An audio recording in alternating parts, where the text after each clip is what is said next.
Hello, everybody, and welcome again to Rana's Rants. Recently, Dan and I watched a Netflix movie called I Care a Lot after dozens of Vegas Voice readers, friends, family from all over emailed suggesting we tune in. The film starred Rosamund Pike, who recently won a Golden Globe Award for her role.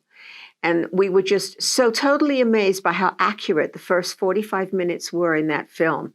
It was almost as if whoever produced the film was following Dan and I around for the last 6 years while we worked on guardianship reform.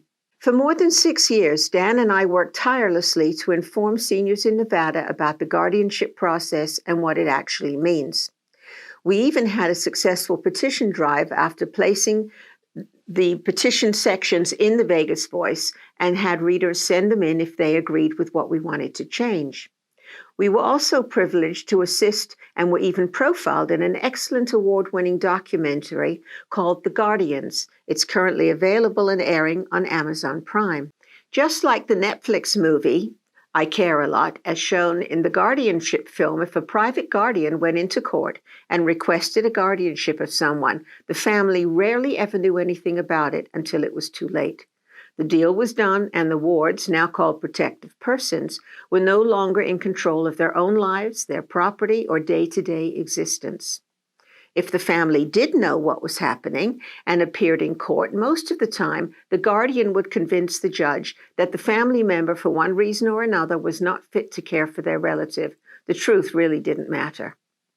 If the guardian was faced with a family member objecting to her services, just like in this Netflix movie, the guardian would block the family, including children and siblings, from ever visiting or speaking with the person again. The Vegas Voice did have one victory, however, over a private guardian who was overcharging for all of her alleged services, while raiding and discarding any trust documents and even placing them in unnecessary and unwanted care facilities. You may say that cannot be true. How can anybody raid a trust document? They're supposed to be sacrosanct.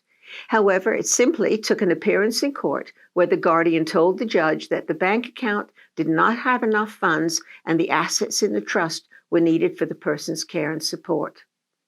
That guardian, in this case, April Parks, was convicted and ordered to pay restitution and sent to prison. Now, 2 years later, she's filed an appeal claiming ineffective assistance of counsel while stating that she never stole or harmed anyone. The gentleman in the guardianship poster is Rudy North, one of the most articulate men I've ever had the pleasure of knowing. Rudy and his wife Rana passed away recently, and we'll never forget them and their family after their battle from being kidnapped with April Parks. Thankfully, Rudy was with us long enough to see Parks go to prison prior to his passing away. But will April Parks be successful in getting out of prison for the crimes she's committed? Not as long as I have anything to say about it. Thank you for tuning in.